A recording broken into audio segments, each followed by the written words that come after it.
Hello friends, स्वागत है आपका मेरे इस यूट्यूब चैनल में जिसका नाम है हिरेन सर।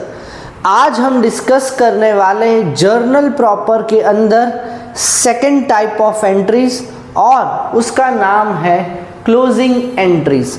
नाम से ही पता चल गया, closing entries are entries that are passed at the end of the accounting year, यानी कि 31 मार्च को। चलिए सबसे पहले इसका फ्रेमवर्क यानी कि थियोरिटिकल नॉलेज गेन करते हैं। Closing entries are passed at the end of the year to close the accounts. कौन से अकाउंट्स? सिर्फ और सिर्फ एक्सपेंसेस एंड रेवेन्यू से रिलेटेड। यानी ये कौन से टाइप ऑफ अकाउंट में फॉल होता है? आपने बिल्कुल सही कहा, नॉमिनल अकाउंट। नॉमिनल अकाउंट में सारे एक्सपेंसेस और सारे रेवेन्यू आते हैं। अभी ये कहाँ ट्रांसफ़र करेंगे हम? ट्रेडिंग अकाउंट या प्रॉफिट एंड लॉस अकाउंट में। सर ये ट्रांसफ़र करने का कुछ समझ में नहीं आया। देखो, जैसे ही ईयर एंड होता है, इंडिविजुअल अकाउंट्स जो होते हैं, कौन से अकाउंट्स? जो एक्सपेंस और रेवेन्यू है उसे हमें क्लोज करना है और दो अकाउंट में ट्रांसफ़र करना है, या वो ट्रेडिंग होगा या वो प्रॉफिट एंड लॉस अकाउंट होगा। चलो, आपको ये तो पता चल गया कि हम कहाँ क्लोज करेंगे, पर किस में क्लोज करेंगे इसका जवाब है अगर आपका वो मेन बिजनेस है, अगर उसका पर यूनिट कॉस्ट हम फाइंड आउट कर सकते, अगर वो डायरेक्टली रिलेटेड है आपके बिजनेस से, तो वो आएगा ट्रेडिंग में। अदरवाइज प्रॉफिट एंड लॉस में, यानी कि वो इनडायरेक्ट है तो profit and loss, per unit आपके मेन बिजनेस से आप फाइंड आउट नहीं कर सकते तो भी profit and loss account. Salary account को कैसे क्लोज करेंगे? सैलरी अकाउंट तो इनडायरेक्ट एक्सपेंस है, क्योंकि प्रोडक्शन ज़्यादा हो या कम सैलरीज तो पे करनी पड़ेगी, इसीलिए हम ट्रांसफ़र करेंगे प्रॉफिट एंड लॉस अकाउंट में। नेक्स्ट हम बात करते हैं परचेज अकाउंट। ये तो हमारा मेन बिजनेस है। जब भी आप अकाउंट्स में परचेज पढ़ो, यानी कि purchase related to main business, purchase हो सकता है रॉ मटेरियल्स का या फिनिश गुड्स, तो ये क्लोज होगा ट्रेडिंग अकाउंट में। चलो अभी फटाफट इसकी जर्नल एंट्रीज देखते हैं, यानी क्लोजिंग एंट्रीज को कैसे पास करेंगे। तो सबसे पहला है परचेज। परचेज यानी एक्सपेंस, डेबिट ऑल एक्सपेंस, यानी ये तो हो गया डेबिट साइड पे। तो अगर इसे क्लोज करना है तो हमें ऑपोजिट साइड पे लिखना पड़ेगा। तो क्रेडिट साइड, डेबिट साइड क्या लिखेंगे? Trading account. तो एंट्री होगी trading account debit to purchase account. इसका मतलब क्या है? ये एंट्री पास करने के बाद परचेज अकाउंट हो गया ज़ीरो और उसका पूरा बैलेंस ट्रांसफ़र हो गया है ट्रेडिंग अकाउंट में। Next sales. सेल्स तो एक रेवेन्यू है, यानी क्रेडिट साइड। तो अगर सेल्स को ज़ीरो बनाना है तो कर दो डेबिट, और सेल्स भी क्या है? ये तो हमारा मेन बिजनेस है, यानी trading account. Sales account debit to trading account. Next salaries, मैंने पहले ही बता दिया, सैलरीज तो डेबिट होती है, उसको क्लोज करना है, यानी credit side. Profit and loss account debit to salaries account. तो होप आपको ये तीन छोटी छोटी इलस्ट्रेटिव क्लोजिंग एंट्रीज समझ में आ गई होगी। अभी हम देखते हैं थोड़ा बड़ा सम, जिसमें एक तरह के ट्रांजैक्शंस होंगे। सब एक तरह के मतलब एक ही साइड को अफेक्ट करेंगे। सबसे पहले opening stock, purchase, wages, sales return, ये सारे ट्रेडिंग अकाउंट से रिलेटेड है। कैसे पता चला सर? क्योंकि ओपनिंग स्टॉक हमारा मेन बिजनेस है, लास्ट ईयर जो पड़ा रहा इस साल हमने ब्रॉड फॉरवर्ड कर दिया। परचेज भी हमारा मेन बिजनेस से रिलेटेड परचेज है, रॉ मटेरियल्स या फिनिश्ड गुड्स। वेजिस जो हम वर्कर्स जो प्रोडक्शन में इन्वॉल्व होते हैं उनको डेली बेसिस पे पेमेंट करते हैं। लास्ट है सेल्स रिटर्न, जो सेल्स किया था वो वापस आ चुका है। तो ये सारी चीज़ें हम ट्रेडिंग अकाउंट में अफेक्ट होगी, तो ट्रेडिंग अकाउंट तो लिखना ही पड़ेगा। तो ये रही सबसे पहली एंट्री, ट्रेडिंग अकाउंट डेबिट। क्यों डेबिट किया सर? क्योंकि ये सारी एंट्रीज कैसी थी? जिनका बैलेंस था डेबिट, उनको क्लोज करना है, यानी उसका बैलेंस ज़ीरो बनाना है, तो लिख देंगे हम क्रेडिट साइड पे। तो इनका प्लस करोगे तो ट्रेडिंग अकाउंट अभी डेबिट साइड पे कितना है 99,000। ये याद रखना क्योंकि आगे जाके बहुत काम लगेगा।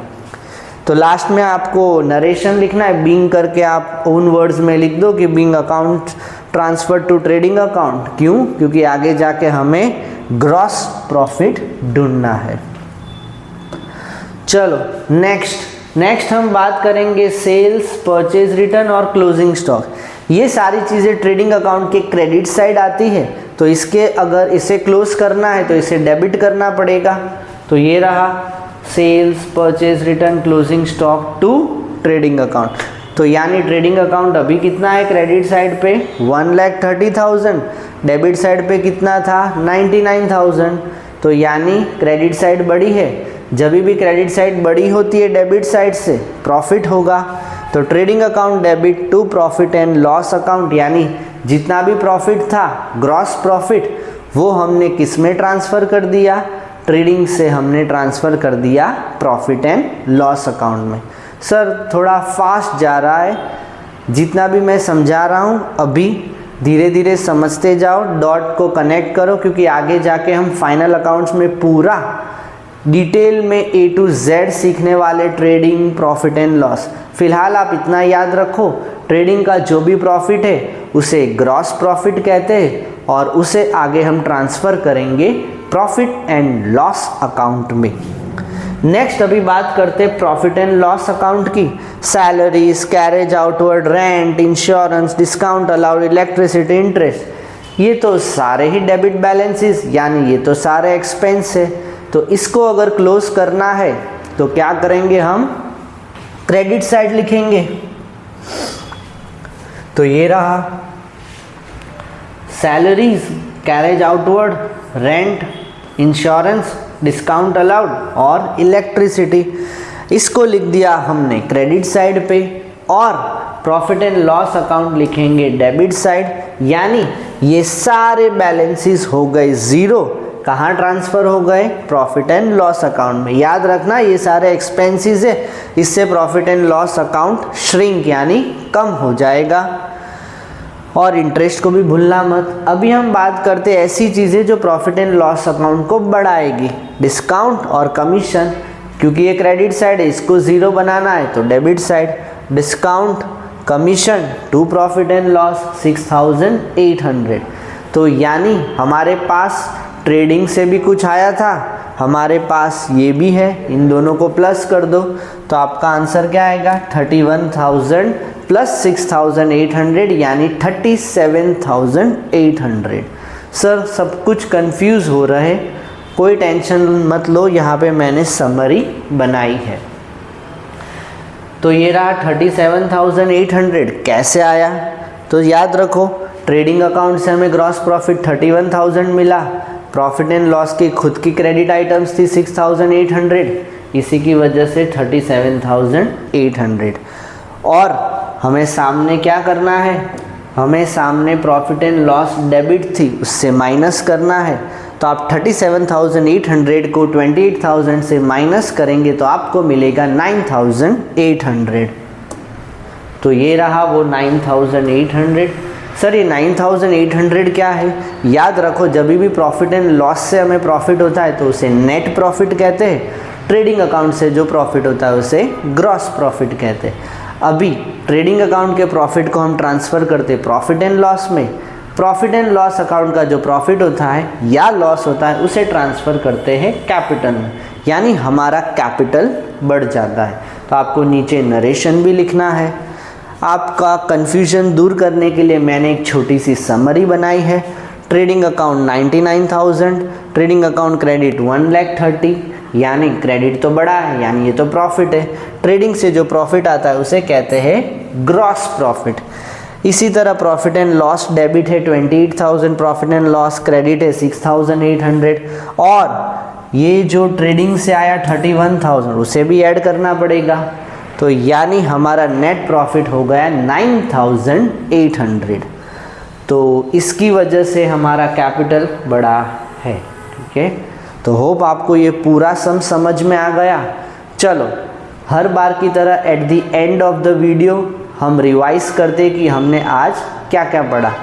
नंबर 1 चीज़ हमने ये पढ़ी कि जब भी आइटम्स डेबिट साइड पे लिखी जाती है और उसे क्लोज करना है तो उसे लिख दो क्रेडिट साइड पे। तो सर ऊपर क्या लिखेंगे? ऊपर आपके पास 2 ऑप्शन है, ट्रेडिंग या प्रॉफिट एंड लॉस। और अगर कोई चीज़ क्रेडिट साइड की है तो हमें उसे डेबिट साइड पे लिखना है और नीचे लिखना पड़ेगा ट्रेडिंग या प्रॉफिट एंड लॉस। सर ये तो समझ में आ गया, पर अभी दूसरी चीज़ ट्रेडिंग लिखे प्रॉफिट एंड लॉस। ट्रेडिंग याद रखो डायरेक्ट एक्सपेंस है या डायरेक्ट रेवेन्यू है या ऐसी चीज़ है जो हम पर यूनिट फाइंड आउट कर सकते हैं तो ट्रेडिंग, बाकी में प्रॉफिट एंड लॉस अकाउंट लिख देना। सर तीसरी चीज़ ये प्रॉफिट के नाम याद नहीं रहते, कोई बात नहीं, जैसे जैसे आप फाइनल अकाउंट्स में एंटर होंगे आपको ये सब याद रह जाएगा। फिलहाल थोड़ा हैमरिंग करो ताकि आपके माइंड में बैठ जाए। ट्रेडिंग से जो प्रॉफिट आता है उसे ग्रॉस प्रॉफिट कहते हैं, प्रॉफिट एंड लॉस से आता है उसे नेट प्रॉफिट कहते हैं। सर ट्रेडिंग को हम ट्रांसफ़र करते हैं, मतलब उसका प्रॉफिट एंड लॉस में, प्रॉफिट एंड लॉस के प्रॉफिट को कहाँ ट्रांसफ़र करेंगे? कैपिटल अकाउंट में। इससे हमारा कैपिटल बढ़ जाएगा। तो होप आपको ये पूरा वीडियो समझ में आया होगा। अगर यूज़फुल लग रहा है तो प्लीज़ अपने फ्रेंड्स रिलेटिव्स के साथ शेयर करो जो क्लास 11th में है और उनको अकाउंट्स थोड़ा वीक लग रहा है। और हाँ, सबसे ज़रूरी चीज़ आपको क्या करना है, इस वीडियो को एंड करने के बाद इससे रिलेटेड सम्स की खुद प्रैक्टिस करनी है ताकि आपका कॉन्फिडेंस बहुत बढ़ जाए कि हाँ हमें अकाउंट्स आता है। और अगर पिछले कोई भी कॉन्सेप्ट्स वीक है तो मेरी प्लेलिस्ट उठाओ, उसमें से मैंने कॉन्सेप्ट वाइज वीडियोस बनाए हैं, वो भी देख लो और उससे रिलेटेड सम्स की प्रैक्टिस कर लो। सर प्रैक्टिस कहाँ से करें? बहुत सारी एनसीईआरटी की बुक तो है ही, उसके अलावा आप रेफरेंस बुक्स भी यूज़ कर सकते हैं। तो होप आपको आज का मेरा वीडियो पसंद आया होगा। जाने से पहले हर बार की तरह अपना बहुत सारा ख्याल रखना, अकाउंट्स की प्रैक्टिस करना और लाइफ को एंजॉय करना। अभी नेक्स्ट वीडियो में मिलेंगे, तब तक के लिए बाय।